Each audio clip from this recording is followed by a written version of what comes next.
Olá! Curiosamente, quando se lê o Manifesto do Partido Comunista, escrito por Marx, mas que, no entanto, contém também o nome de Engels, para mostrar a sintonia de pensamento que havia entre os dois, se negligencia a leitura da parte 3 do referido texto. Parte esta que se intitula Literatura Socialista e Comunista. Por que esta parte é também importante? Ela é importante na medida em que procura demonstrar os caminhos perseguidos pelo pensamento até atingirem a dimensão da concepção materialista da história. Por outras palavras, existiram anteriormente à concepção materialista da história desenvolvida por Marx e Engels, concepções de reformas sociais que pretendiam se apresentar como modelos de socialismo. Neste sentido, Marx observará que o desenvolvimento do pensamento da sociedade burguesa, produziu reações no campo da feudalidade, inclusive teorias que buscavam combater a sociedade burguesa para restabelecer as bases da sociedade feudal. Daí que ele, na parte 3, vai desenvolver o que tem por título geral a ideia de literatura socialista e comunista. Nesta parte 3, Marx começa a discutir o que é a ideia de socialismo desde a Idade Média para concluir com o que é a formulação do socialismo moderno. Neste sentido, a primeira forma de socialismo que ele apresenta nesta parte 3 é o que ele denomina por socialismo reacionário, ou, dentro desta modalidade de socialismo reacionário, ele apresenta como primeiro subtipo o socialismo feudal. Observa ele que as aristocracias da França e da Inglaterra buscaram lançar líberos contra a sociedade burguesa. Na medida em que a sociedade burguesa se forma também uma reação feudal que busca deter a marcha da história e restabelecer as condições históricas anteriormente existentes, ou seja, restabelecer as próprias bases da feudalidade. Nesse sentido, observa Marx, para despertar simpatias, a aristocracia feudal fingiu deixar de lado seus próprios interesses e dirigiu sua acusação contra a burguesia, aparentando defender apenas os interesses da classe operária explorada.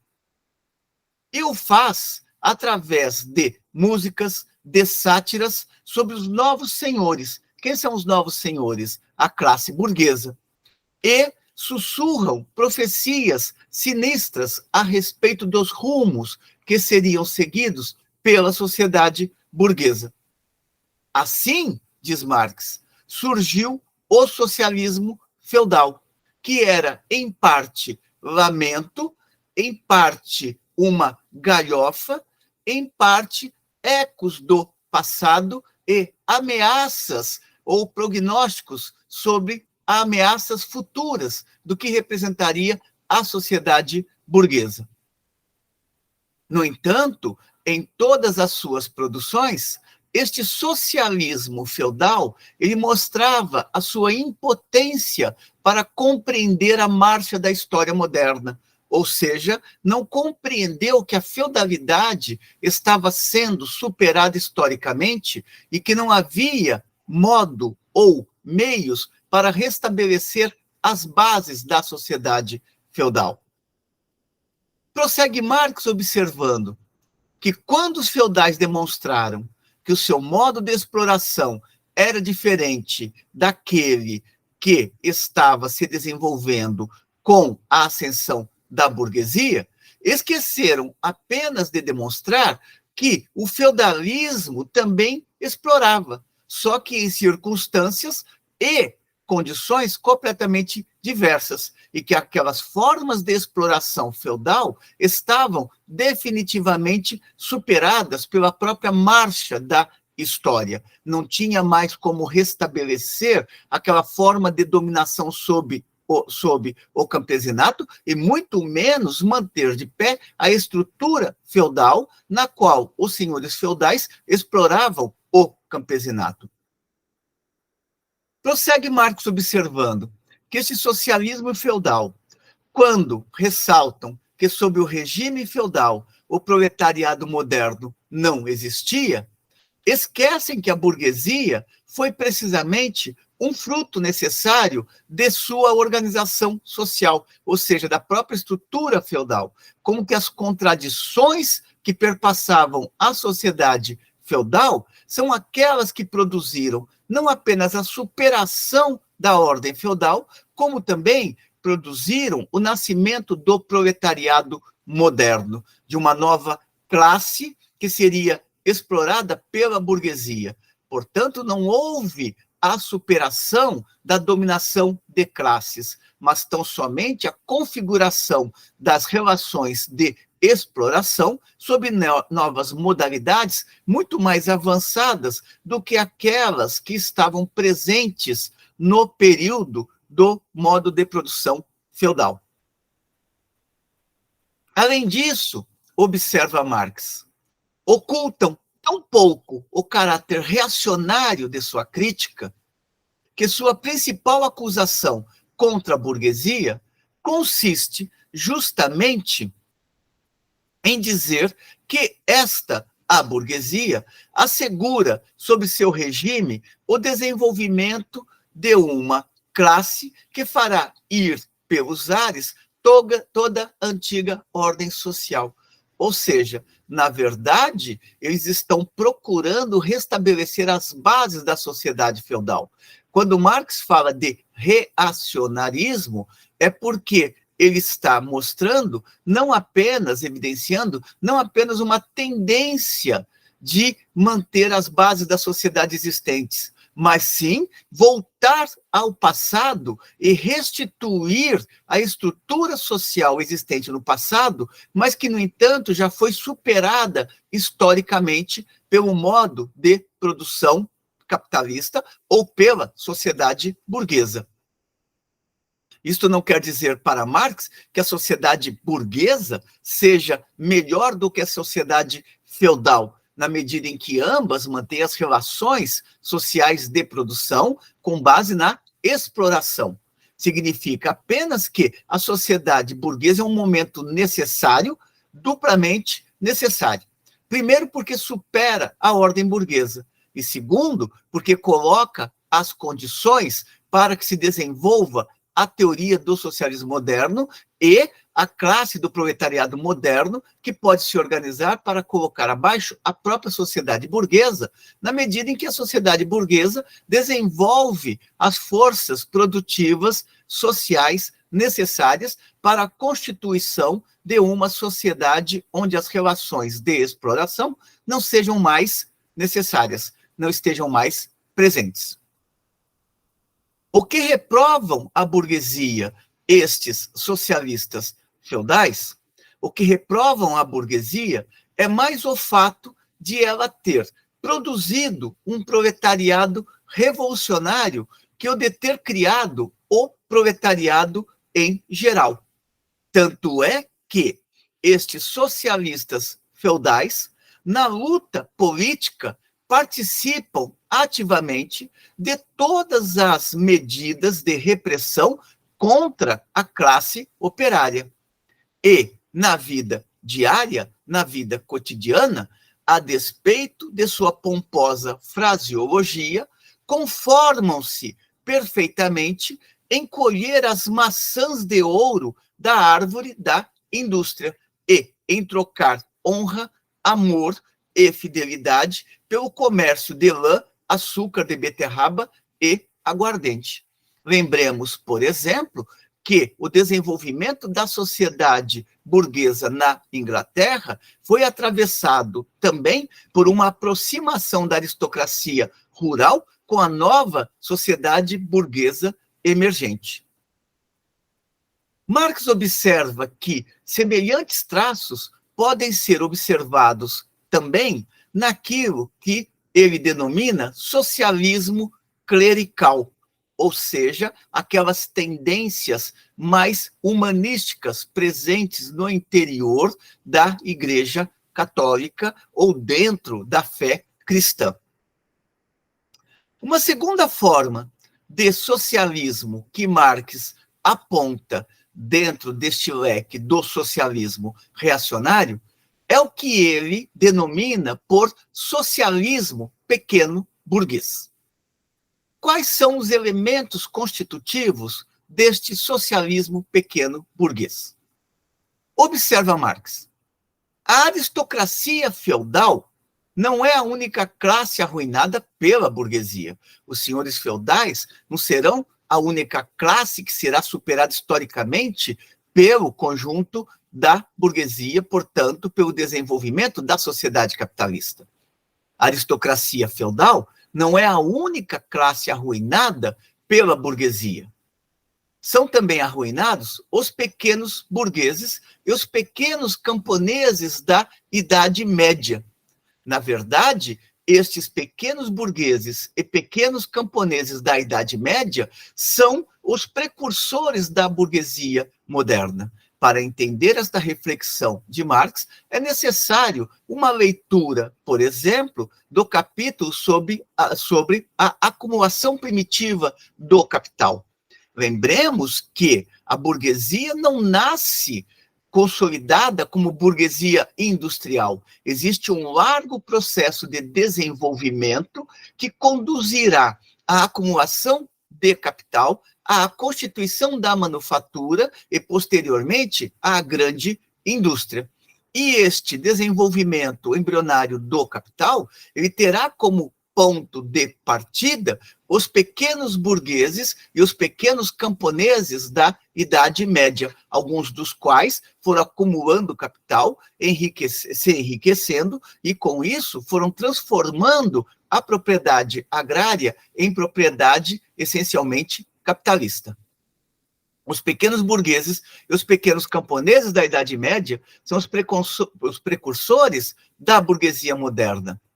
No entanto, continuaram a existir na medida em que a sociedade burguesa foi se desenvolvendo, mas continuam a existir cada vez mais como figuras marginais no interior da totalidade social, ou seja, como figuras que tendem cada vez mais a desaparecer ou a ingressar nas fileiras do proletariado moderno. Daí Marx observar que são frações de classe ou frações dentro daquelas classes proprietárias que continuam a vegetar ao lado da burguesia em ascensão. Observa Marx. Nos países onde a civilização moderna está florescente, forma-se uma nova classe de pequenos burgueses que oscila entre o proletariado e a burguesia, fração complementar da sociedade burguesa. Ou seja, essa pequena burguesia, ela ou caminha em direção a tornar-se efetivamente capitalista, ou ela desaparece, dissolvida no interior do proletariado moderno em constituição. Se veem constantemente precipitados no proletariado, devido à concorrência e, com a marcha progressiva da grande indústria, sentem aproximar-se o momento em que desaparecerão completamente como fração independente da sociedade moderna e em que serão substituídos no comércio, na manufatura e na agricultura por supervisores, capatazes e empregados. Quando Marx coloca essas questões, ele está lançando a atenção para o fato de que a tendência do capital é se concentrar E, consequentemente, pequenos proprietários, pequenos comerciantes não conseguem fazer face à concorrência do grande capital.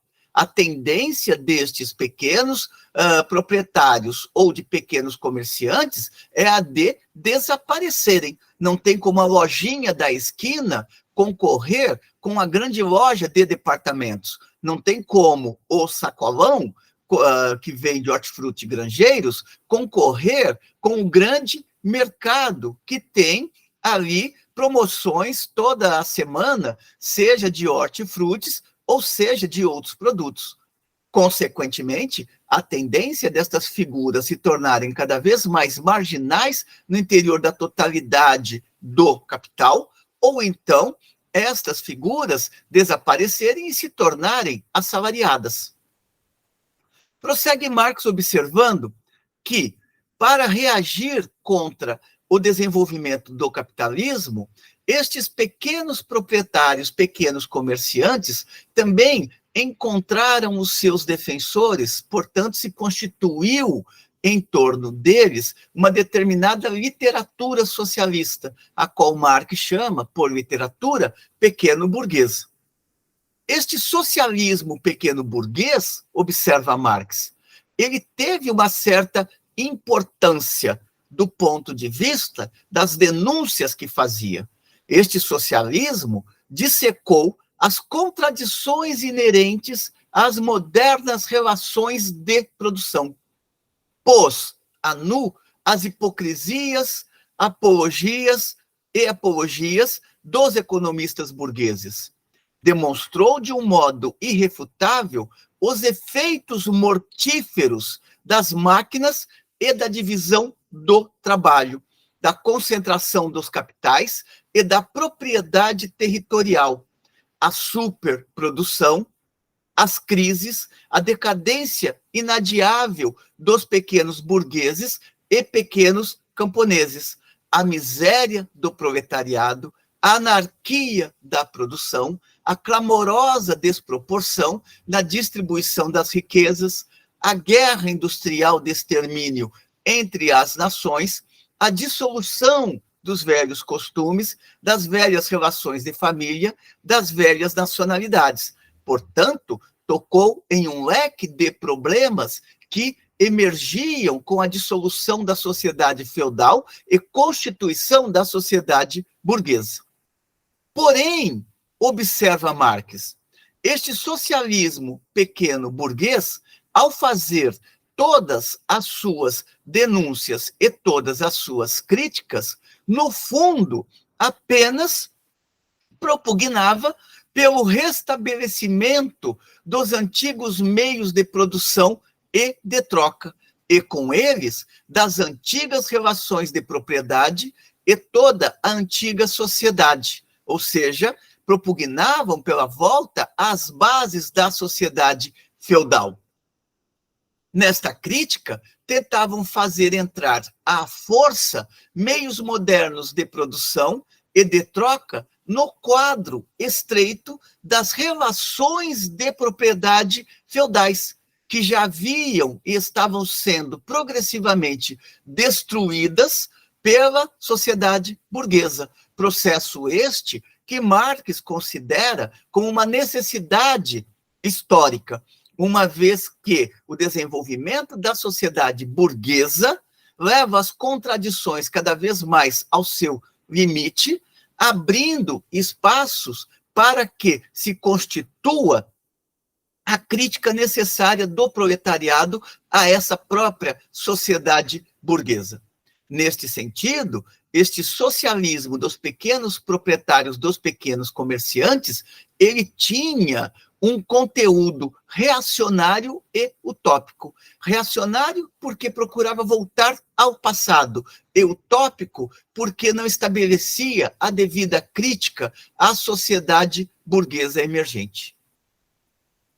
Um terceiro socialismo que se alinha dentro deste socialismo reacionário, para Marx, será o socialismo alemão, ou aquilo que era chamado de verdadeiro socialismo.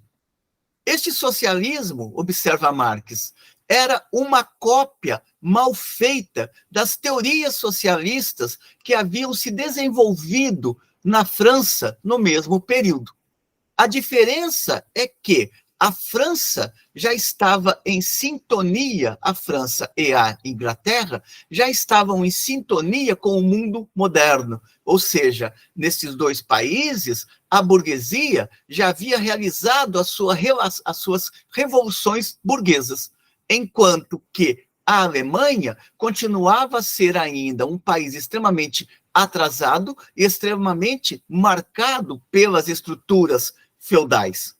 Portanto, os alemães importaram a teoria, mas não compreenderam o caráter desta teoria.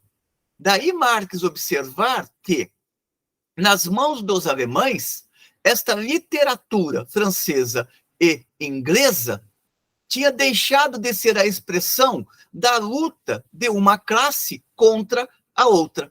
Os socialistas verdadeiros, ou verdadeiro socialismo, se felicitava de apresentarem as verdadeiras, de substituírem as verdadeiras necessidades humanas pela necessidade da verdade, ou seja, pela busca da verdade. Não conseguiam compreender o que é que estava em jogo no novo quadro histórico-social, mas simplesmente fizeram uma crítica filosófica abstrata, apenas no plano do pensamento, às condições realmente existentes. E fizeram esta crítica não no interesse do proletariado, e sim de uma abstrata sociedade humana, de um homem em geral, de um homem que não pertence a nenhuma classe, nem a realidade alguma, e que só existia no plano da consciência pura ou naquela fantástica e ilusória concepção da própria filosofia alemã. Observa Marx a respeito do verdadeiro socialismo. O verdadeiro socialismo lançava críticas tradicionais contra o liberalismo, o regime representativo, a concorrência burguesa, a liberdade burguesa da imprensa, o direito burguês, a liberdade e a igualdade burguesas. Este socialismo não aportava nada de ganho para as massas. Pelo contrário, para este socialismo, as massas, dentro da sociedade burguesa, só tinham a perder. Não veem como o desenvolvimento das relações burguesas abria um novo tempo histórico para as próprias massas. Neste sentido, a crítica do socialismo, do verdadeiro socialismo, buscava também restabelecer as condições anteriores, buscava olhar para o passado e não para o futuro.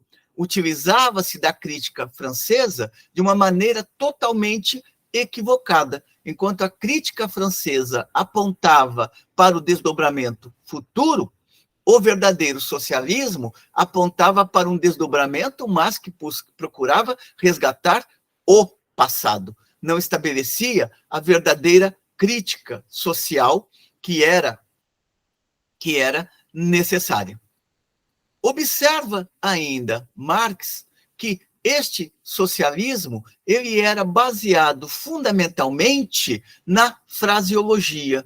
Ele proclamava a nação alemã como nação modelo e defendia o pequeno burguês também como o homem modelo. Mas isto decorria do próprio atraso alemão e do fato de que as relações burguesas de produção ainda não haviam chegado à Alemanha.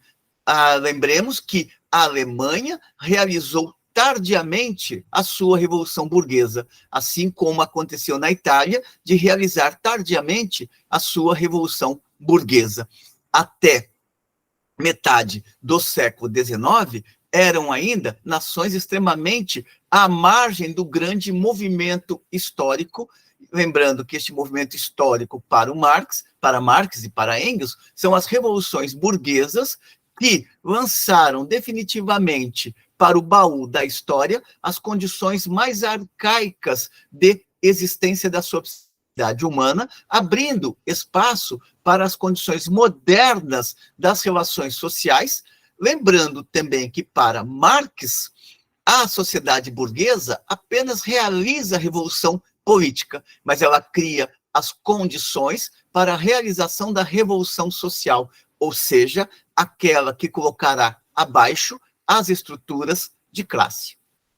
O segundo grande bloco de teorias socialistas que será analisado por Marx nesta terceira parte é aquilo que ele classifica como o socialismo conservador ou burguês. No entanto, esta segunda discussão deixamos para uma próxima oportunidade. Espero que tenham gostado das reflexões até aqui. Como sempre, encaminhem suas considerações positivas ou negativas e continuemos em nosso trabalho de resgatar os textos importantes que possam contribuir para a formação das novas gerações de estudantes e pesquisadores. Até uma próxima.